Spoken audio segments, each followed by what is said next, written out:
うんですが、なかなか出す機会がなくて読めていなかったので、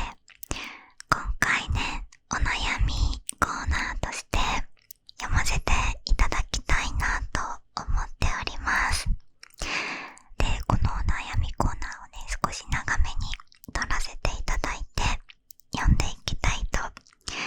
思います。そしてその次に、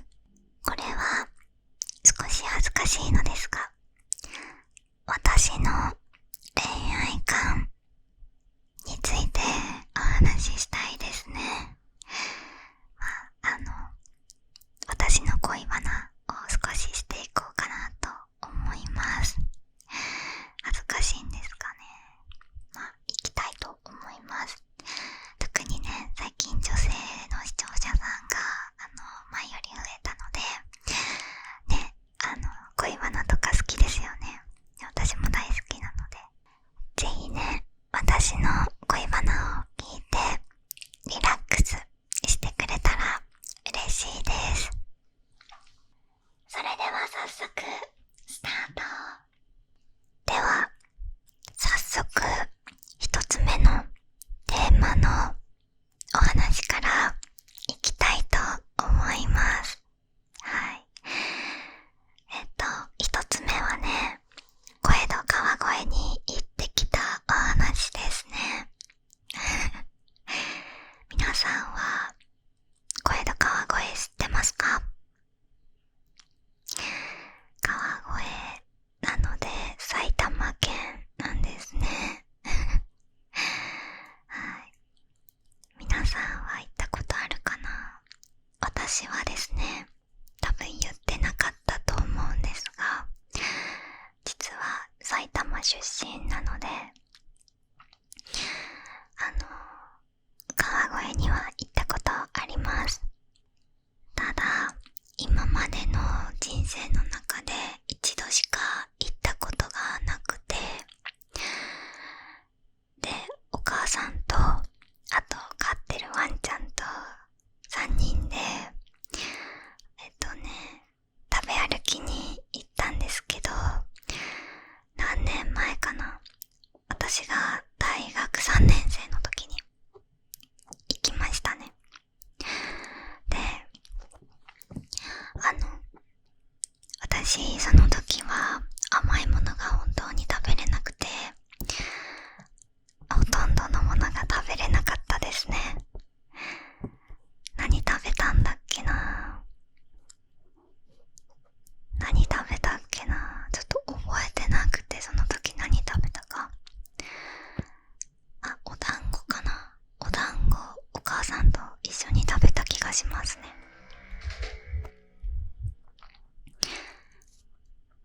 で、お母さんと一緒にお団子食べて、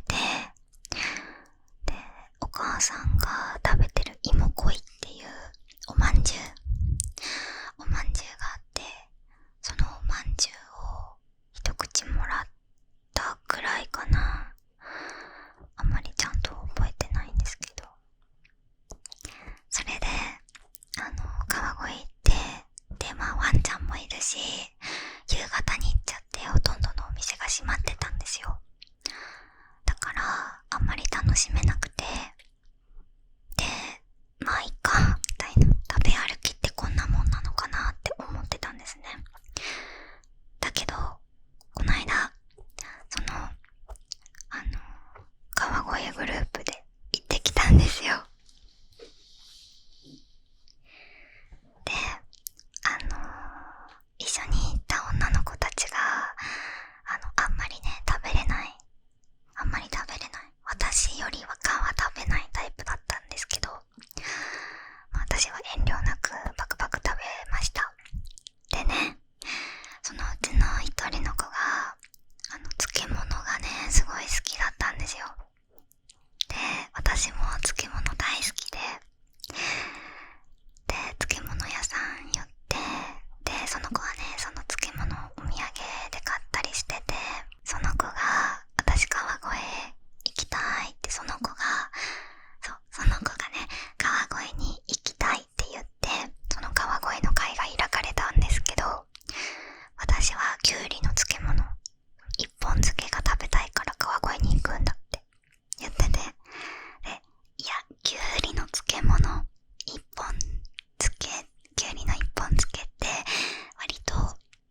バターが一番人気だった気がするんですけど、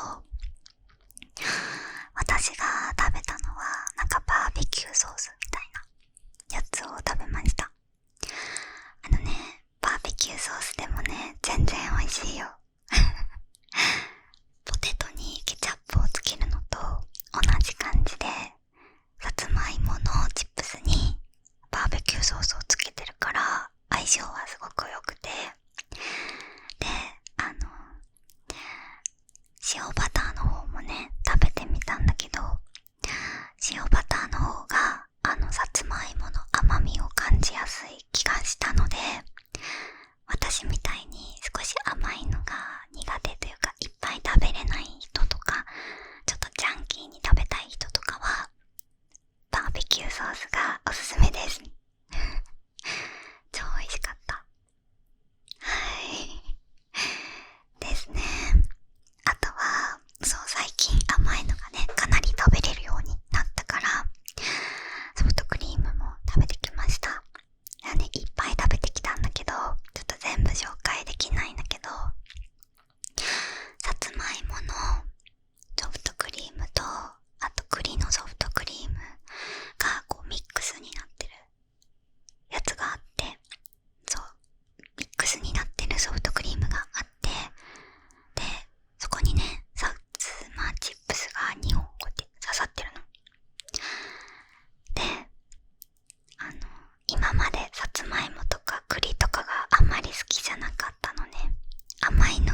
されました。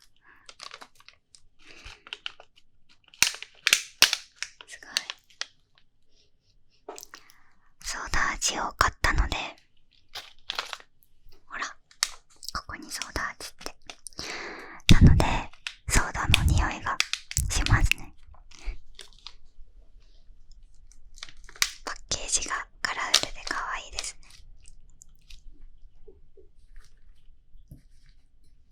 じゃあちょっと食べてみますね。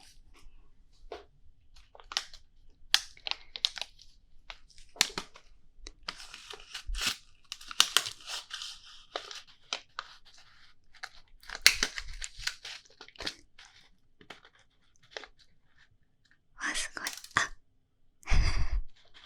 いきます。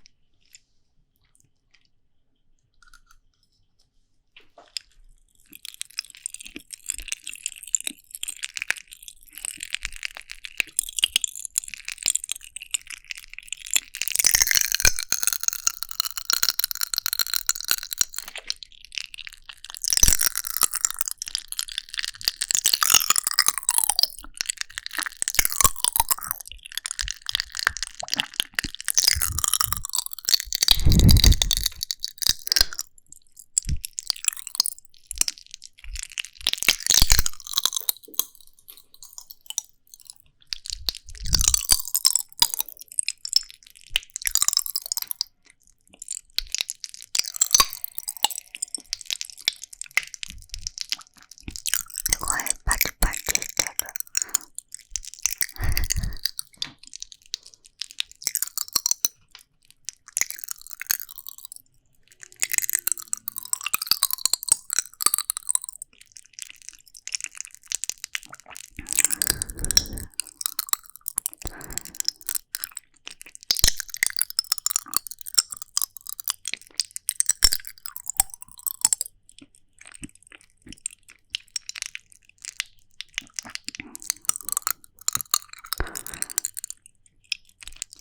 すごい。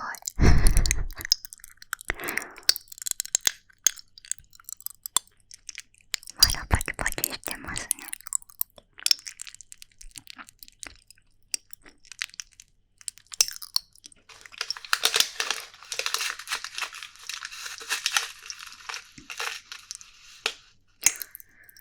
もう一回食べてみるか。いただきます。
口の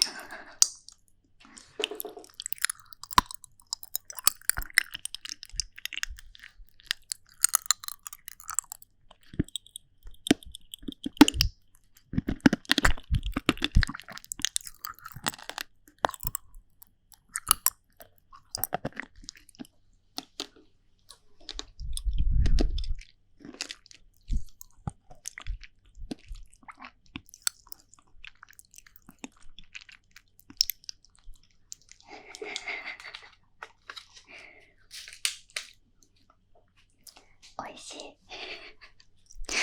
口の中が楽しい。ちょっともう一口だけ食べてもいいですか？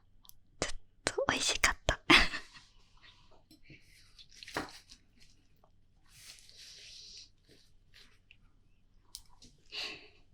いただきます。こんなさ子屋にさ置いてあるさお菓子でさ楽しいなんてさ幸せだね。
しましたね。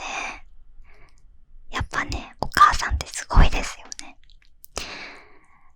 同い年だけど、なんか、私あんな風になれるかなって、ちょっとね、尊敬しました。ちょっとてかだいぶ尊敬しましたね。これはまたね、赤ちゃんが可愛いんですよ。なんか、最初はね、何この人みたいな。まあね、突然ね、変なおばさんが家の中入ってきたから、なんかびっくりしちゃうし、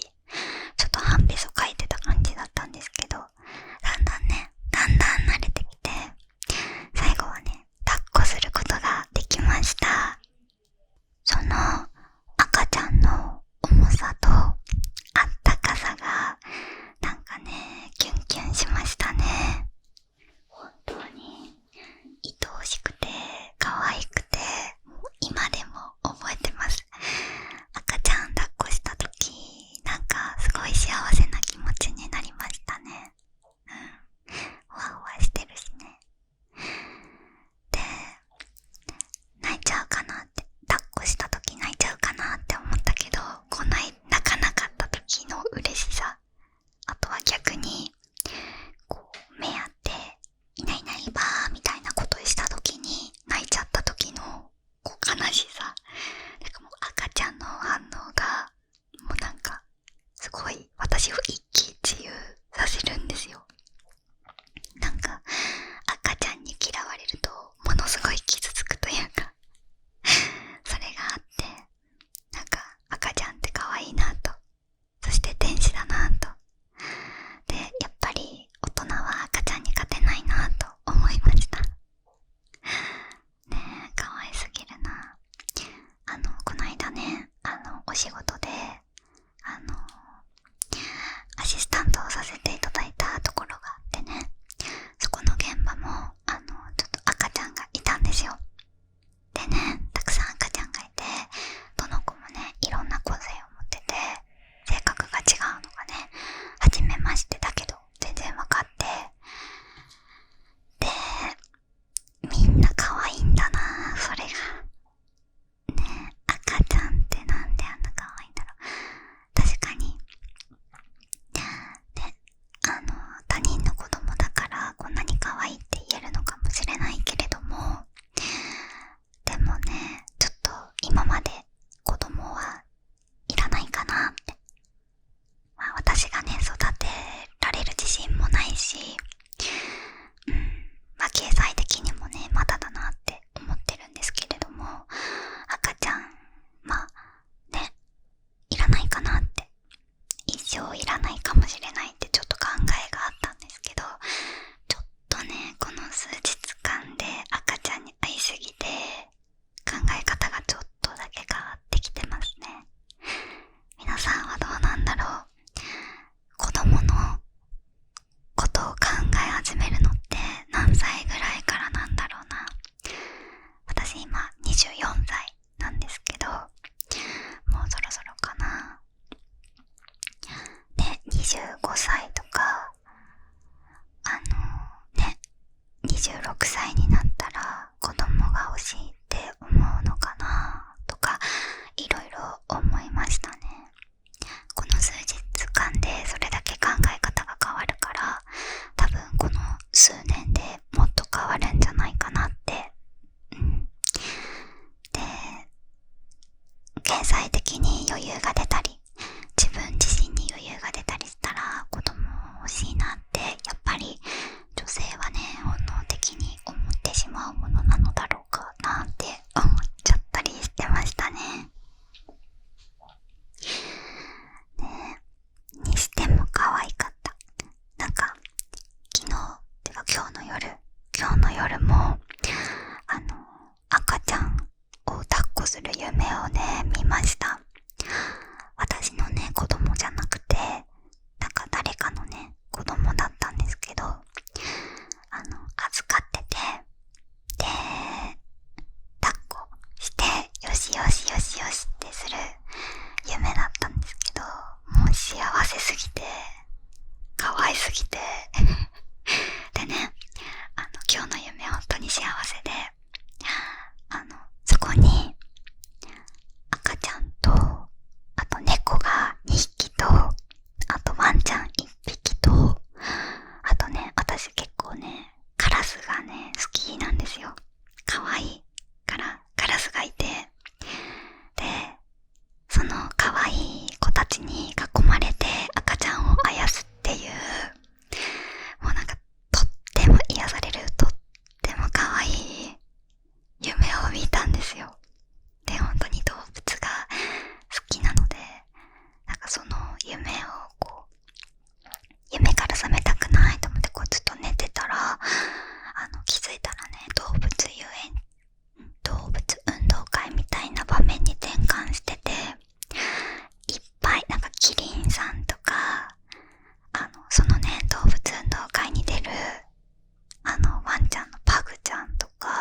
苦手なんだよねって一人の子が言い出して、でそれでその流れでなんかこうアニメで苦手なところのお話になったんだけど、その子は4人で行って、一人の子が私は黒いのが苦手ねって言って、だからなんかこう本当に私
凝縮しててギュッと、もう2話なのにそこまで進んじゃうのみたいな感じ。あとは雷くんがかっこいいですね。ちょっとあんまり言うとネタバレになっちゃうんで言わないですけど、今のところ雷くんがめっちゃかっこいいから絶対見た方がいいですはい、そんな感じで雷くんがめっちゃかっこよかったよっていうあとはね、まだ見れてないんですけど、ブリーチも気になってます。ブリーチは私が小学生の頃にやってたのかな、確かアニメが。だけど小学生の時ちらっと見てたんですよ。ただちょっとね、私には難しかったのと、内容がねちょっと重たくて全部見れてないんですね。でも今もう大人になったし見れるかなと思って、ちょっと大変だけどね、一から見直したいなと思いましたね。今のやってるブリーチの評価がかなりいいんですよ。絵も綺麗だし、だから見ないともったいないなと。逆にね、ブリーチももはや一から全部作ってほしいなともちょっと思っちゃいましたけど、あれはあれでね良さがあると思うので、一旦ね古い方のアニメの一から見直したいなと思いました。で、ハンターハンター見たときもうめっちゃ長いなと思って、120何話あった気がするですけど、ブリーチってもう300何話とかあるからめっちゃ時間かかりそう。ハンターハンターより全然長いからちょっとビビってるんですけど、そうだからまだねブリーチはね見てないですね。いや、気になる。早く見たいですね。はい本当にね、今期のアニメ神だと思うので一緒に見ましょう。一緒に盛り上がっていきましょう。はい。あと他にね、おすすめのアニメとかあったら教えてください。ね、見るかもしれません。見ないかもしれないけど。はい。って感じで、次のお話に行きますか。次のお話はですね、お悩みコーナー。イェイ。はい。お待たせいたしました。お悩みコーナーのお時間でございます。ここではですね、私のインスタの DM で受け付けておりました皆様のお悩みをですね、匿名で読み上げさせていただきまして、そのお悩みにこのマヨナが乗ってみようという回でございます。はい。一ね、個人の意見として、なんか違うなと思ったら聞き流していただけると幸いですし、なんか、私もこういうこと悩んでたけど、同じような悩み持ってる人もいるんだな、みたいな、共感の場としてもね、ちょっとご利用いただけたら嬉しいかな、なんて思っちゃったりしてます。はい、ということで、今回は、どんなお悩みから読んでいこうかな。はい。では、お悩みを読んでいきたいと思います。はい。ちょっと特殊なお悩みかも。はい。デートした時に、一度ご飯を食べようとした時に、全然食べられなかったことがトラウマみたいになって、それ以来、ご飯食べれるかな？全部食べないといけないというプレッシャーがかかるようになって、仲いい友達とかとは全然食べれるのですが、上司とか異性とかとの食事になると急に食欲がなくなってしまうことが悩みです。もしデートに行った時に相手がそんなんだったらどう思いますか？あとどうしたらいいと思いますか？というお悩みですね。お悩みありがとうございます。まずはあれ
私より全然食べてない、全然食べないねみたいなことを言っちゃったりしたのかもしれない。だからもしかしたら女の子側も女の子側でいっぱい食べちゃって恥ずかしいみたいな思いがあったのかもしれないし、ちょっとそのね、トラウマになっちゃった時の現状がわからないので何とも言えないんですが、でもあれだよね、仲のいい友達とかとは全然食べれるんだもんね。上司とか異性とかね、急に食欲がなくなっちゃう。でもね、わかる。会社とか仕事の付き合いで食べるご飯って全然美味しくないし、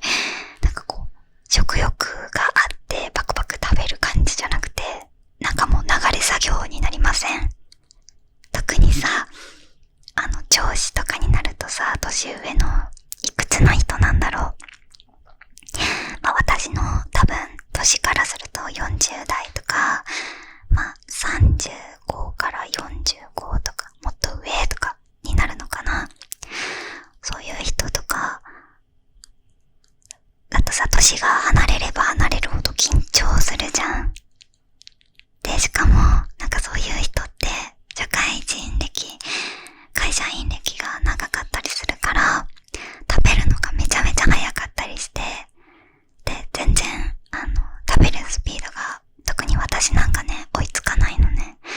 だからでも全然食べたいんだけど、食べるスピードが追いつかなくて残しちゃうこととかもあって、なんかそれで全然食べないねって言われるのも嫌だし、しかも自分的には食べたいから残しちゃうのも嫌だしね。なんかちょっとわかるかも。なんかこの短い上司とかがいる中で、こう短い時間の中で食べなきゃいけないけど、なんか上司との話もうまく回した中で食べなきゃいけないし、なんかもう楽しいはずのご飯なのにやることがねたくさんあるんだよね。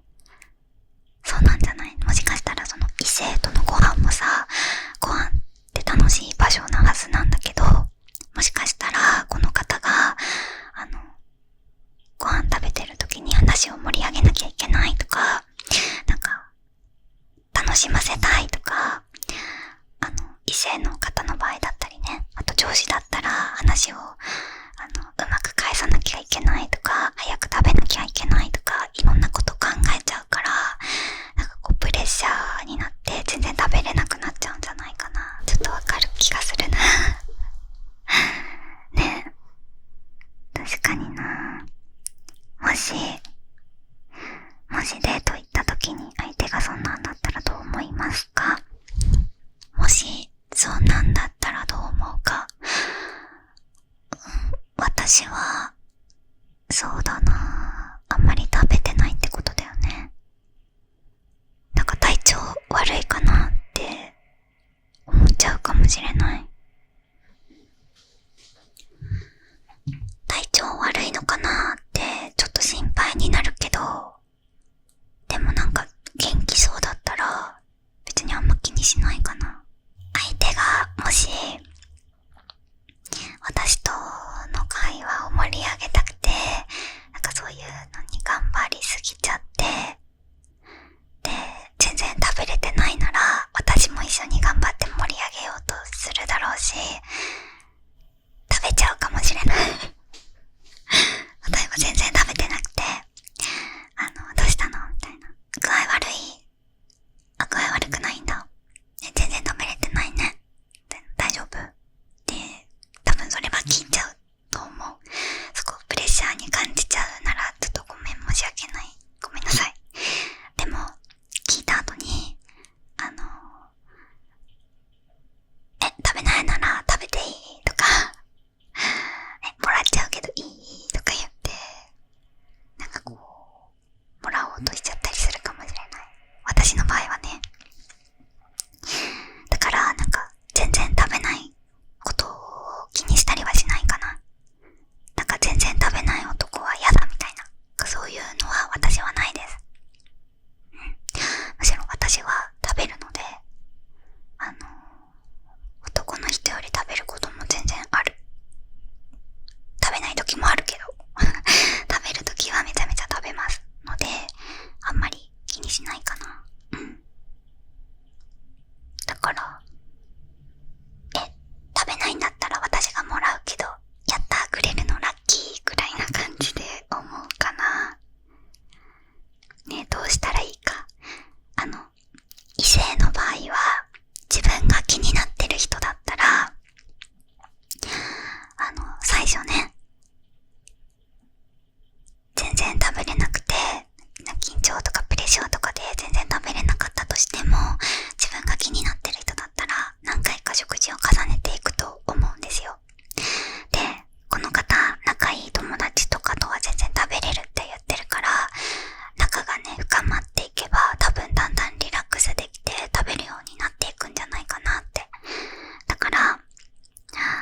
分が一緒にいたいと思う方だったらそれを受け入れてくれるだろうし、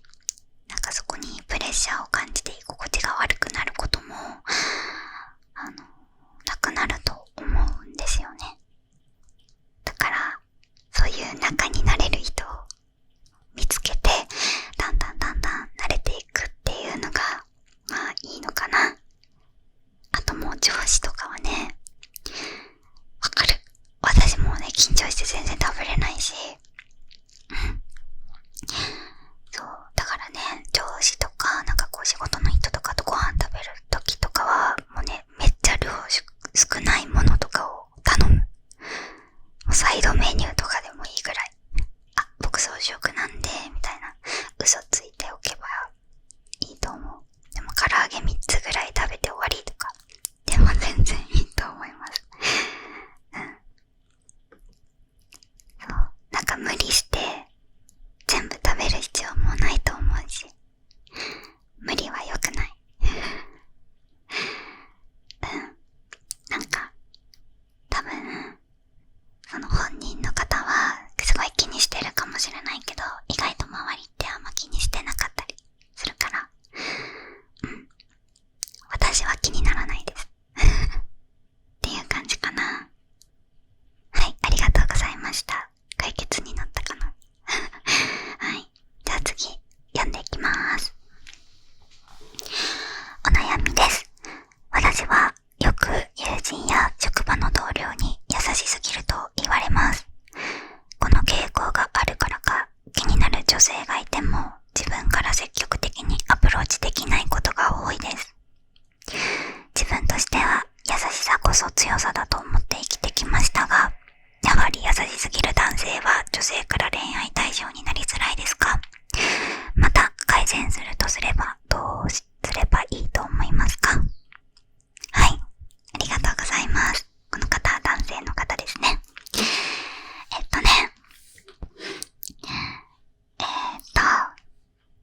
優しすぎる男の人ね、いますよね。ちょっとね、傷つけちゃうかもしれないけど、ズバリ確かに恋愛対象にはなりづらいかもしれないなぁと。女性ってもちろん優しい人は好きなんだけど、これ女性ってくくっちゃうとあれかな。私はね、優しい人は好きなの。優しいっていうことは大事なんだけど、と同時にこう引っ張ってってくれるっていうのも大事で、ちょっとこうド S なところがあったりとか、こうなんて言ったらいいんだろう、クールな場面があってもいいと思うんだよね。なんだろうな、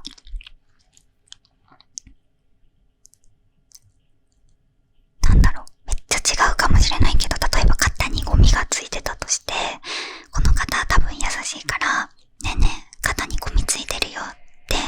多分声をかけて言ってくれると思うんですよ。しかもそれも多分優しいから、ボディタッチをいきなりしたら嫌だろうなとかいろいろ考えてくれて、多分名前をね、例えばまよなちゃん肩にゴミついてるよ、ありがとうみたいな。でもこれって普通に友達で終わっちゃうんですよ。女の子からしたら優しい男友達みたいな。だけど、これ気になる人限定かもしれないけど、例えば肩にゴミついてたとして、何も言わずに肩にタッチしてゴミをポッて取ってくれて、何って振り返った時にゴミついてたって言われるだけで、女の子ってちょっとキュンってするんですよ。優しい中になんかちょっとこうクールさがあるみたいなのがいい。だからこう確かに優しすぎちゃうと、こう多分アプローチをしても気づかれにくいかもしれない。あとは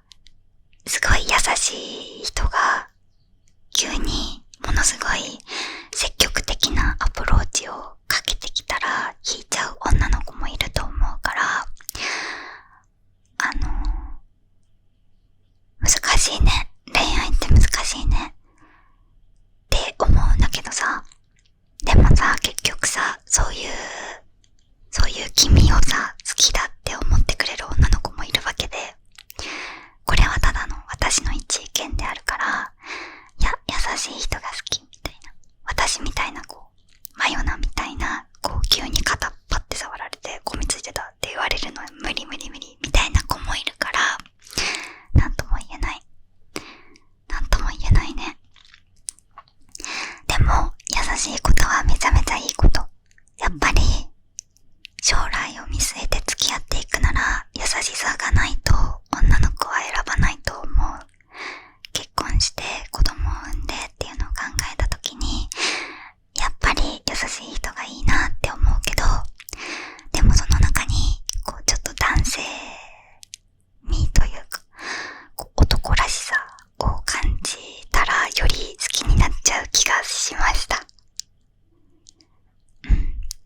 しすぎる男性は女性から恋愛対象になりづらいですか？もしかしたらなりづらいかもしれないから、なんかこう少しね、少女漫画じゃないけどクールさって言ったらいいのかなね。ちょっとミステリアスさかな、なんて言ったらいいんだろうね。でもなんかそういう男らしさを入れるといいと思います。ただここの男らしさを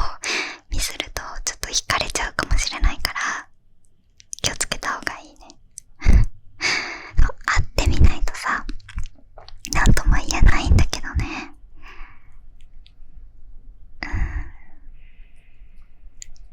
まあでもさ、その人に好きだっていう気持ち、真剣な気持ちが伝わることがすごい大事だと思うので、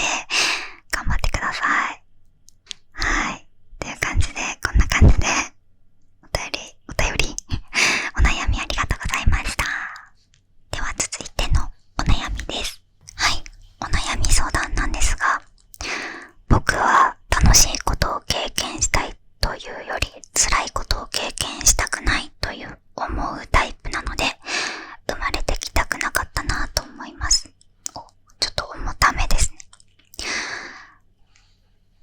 この先の将来に希望がなさすぎて死にたいなと昔から思っています。死ぬ勇気がないので生きていますが、結婚願望もなく、いい家に住みたいとか、いい車に乗りたいとか、いいものを食べたいとかも何もないので、生きる目的もないのにやりたくもない仕事をして社会人というしんどい日々を過ごすだけなのが嫌です。今年の3月に大学を卒業したのですが、中学の頃から学生が終わったら自殺しようと思っていたので、就職もしていなかったのですが、いざその時が来たらそんな勇気もなく、今はバイトをしてフリーターとして生活しています。学生時代は友達にも恵まれていてとても楽しかったのですが、社会人に希望を持てません。どうせ死ねないので、それは諦めましたが、4月から就活をしなきゃいけないと思いながらも、やりたい仕事もないし、人見知りなこともあって、新しい環境に行くのがとても苦手で、会社に入るのが嫌で、やる気になれず、かといって働くしかないので、就活をしなくてはならず、やらなきゃいけないことをなかなかやらない自分にも落ち込んで、何もかも嫌になります。今後どうしたらいいですかね、というお悩みですね。わかるな。多分なんだけど、こういう方多いんじゃないかなって私は思っていて、なんだろうな。私自身、ちょっと重たい話をしますけど、私自身もなんかね、学生時代うまくいかないこととかあって、いじめみたいなものもね、軽くですけど、いじめみたいなものも経験してきました。いじめられた経験あるし、もう人生嫌になっちゃったなみたいなことがあった時もありました。でもさ、死ぬ勇気ってなかなかない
もがきました。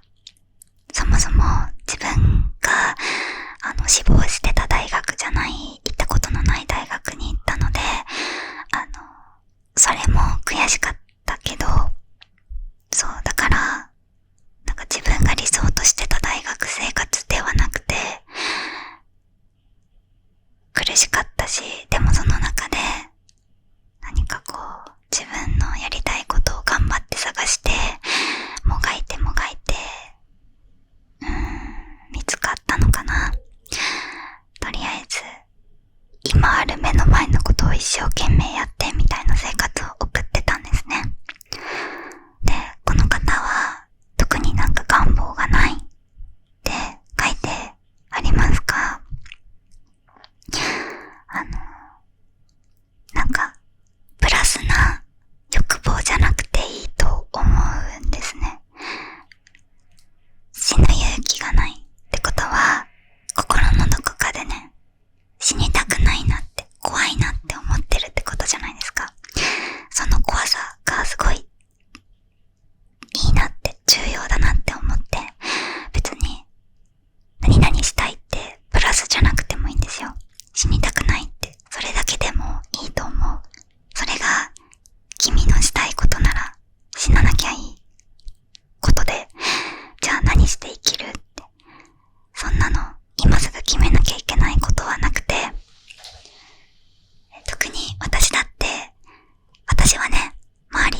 一緒に頑張りましょう。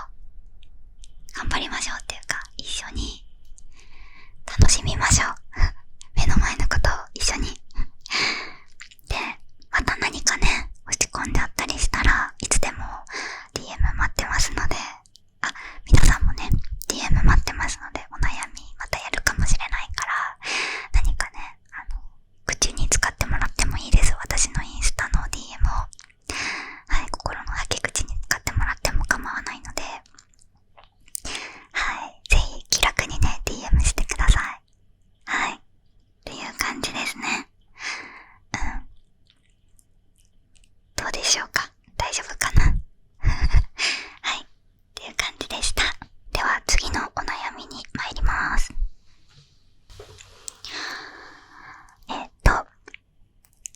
自分は今大学1年生です。若い。保育士になりたくて専門学校に通っているのですが、自分はもともと人があまり好きではありません。でも最近は友達のおかげか大丈夫になってきたのですが、同じ学校で席が前で話し声とか結構大きい女の子がずっと苦手で少し怖いです。授業の座る的で決まっていない席の時は結構離れて座っているのですが、決まっている席の場合はその子の後ろに座らないといけません。相手も自分のことは嫌いだと思います。仲良くなりたいわけではなく、怖がりたくないのです。はい、ありがとうございます。なるほどね。私もなちょっと苦手なんだよね、そういう。怖いよね。でもさ、その子の後ろに座って話す必要はないんだよね。話す必要はないんだよね。じゃあ、それってさ、どれくらいなんだろう、週何なんだろうな。毎日さ、なんか、2、3時間さ、その席に座らないといけないとしたらきついけど、1時間ぐらいだったら耐えれるかな。ね。まあさ、無理して仲良くなる必要はないと思うし、ね。怖がりたくないだけなんだもんね。なんだろうな。弱点を見つけてみたら例えばだけど、声のね、大きい女の子が、なんかこう、虫が苦手だったら、なんだろうな、この人はこんなに声が大きい女の子だけど、弱点虫なんだよなとか、想像してみるとか、かな。そう思ったらさ、この人、こんなちっちゃい虫でもビビるのか。うわぁ、じゃあ全然、この小ささの虫なら、俺でもいけるわ。余裕じゃねみたいにならんかな。無理か。でもさ、多分さ、保育士さんになりたくて専門学校に通ってるんだよね。で、多分女の子が多いんじゃないかな。私のね、高校も外国語学科だったから、女の子の方がクラスに多くて、40人弱ぐらいのクラスで男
申し訳ないなって。せっかく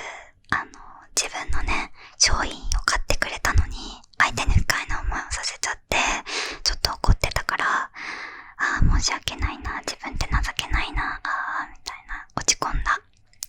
そうで、しかもさ、それがさ自分のせいだって思うとさ、より傷つくじゃん。それでより落ち込んで、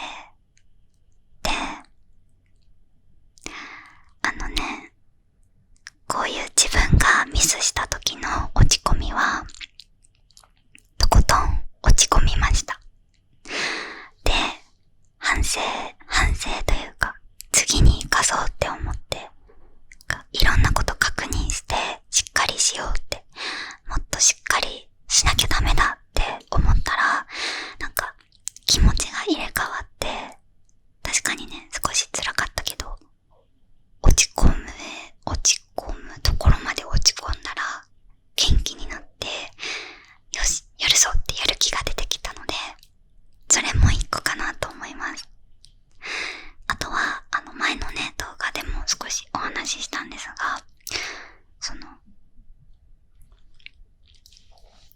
落ち込む時は音楽を聴いたりとか、あとは美味しいもの食べたりとかしてます。それで気持ちを切り替えてますね。それでも気持ちが切り替わらない時はもう愚痴る。友達とかお母さんとかに愚痴る。さっきこういうことがあってこうだったんだけど、本当に落ち込むわみたいなことを話したりしますね。はい、こんな感じでどうでしょうか。お悩みありがとうございました。はい、という感じで30分ぐらいお話ししたんですが、皆様のお悩みに寄り添えたらいいなと思います。はい、またねやるかちょっとわかんないけど、私の DM に送ってもらっても全然問題ないので、ぜひ気軽に DM してください。待ってます。では続いてのお話に参ります。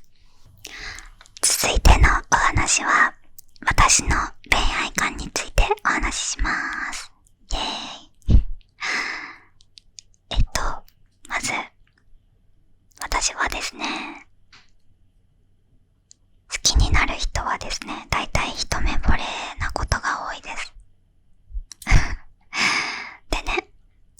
フィルターみたいなのがあって、自分の中で朝顔より中身とか、中身より顔でしょとかいろいろあると思うんですが、私は中身より顔より中身でしょはちょっと綺麗事かなと思っていて、もちろん中身も見るんだけど、まずは一旦顔フィルターをかけちゃうですよ。そう、ごめんね、ちょっと性格悪い女なんですけれども、まず顔フィルターをかけて、自分の中でありかなしかみたいなのがある。で、ありのところに入ると、その中で中身を見て選別されるって感じ。だから大体顔がいいなと思った人で、中身がいいなと思ったら大体一目惚れしちゃうかもしれない。でも一旦顔フィルターを通しちゃいますね。それは正直な話です思っちゃう。で、私のね、小学校の頃好きだった男の子の話をしたいなと思います。興味あるかな？小学校の頃好きだった男の子がいて、 T 君、 T ね、 T 君って言うんだけど、小4の時に私の小学校に転入してきて、そこから仲良くなったんだけど、すごいね、サッカーができて運動ができてかっこよかったのね。で、転入生ってさ、モテるじゃないですか。それで私の小学校でもかなりモテて、モテモテだったわけですよ。小学校4年生ってね、もうませてますよ。うん。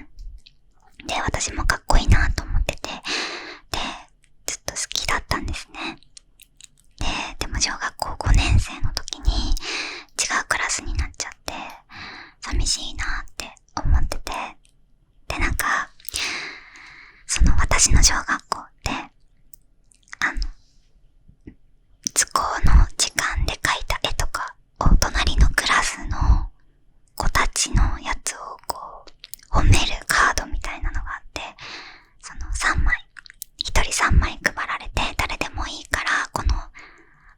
絵のいいところを書いて渡してあげようね、みたいなのがあって、それにね、1人3枚ですよ。その3枚、まあ、それより多くてもいいけど、まあ、最低3枚書かなきゃいけないその紙に、その私の好きだった男の子が私の絵を褒めて描いてくれて、で、もうめちゃめちゃ嬉しくて、小学校5年生ながらにラブレターもらった気持ちになっちゃって、で、もう本当に嬉しくてね。で、噂でね、私がその男の子のこと好きっていうのが伝わっちゃったの。伝わっちゃったなって思ってたんだけど、その男の子もね、なんと私のこと好きって言ってくれてて、小学校5年生ながらにですね、両思いになりまして、なったはず。私の勘違いじゃなければ。付き合ってたわけじゃなくて、ただ両思いだったんですけど、あれ、一番青春だったかもしれないって思うぐらい楽しかったです。小学校4年生の時、同じクラスだった時は、よくね、授業中に目が合ってて、私も好きだったから、なんかこう、後ろ姿とかぼーっと授業中に見ちゃっ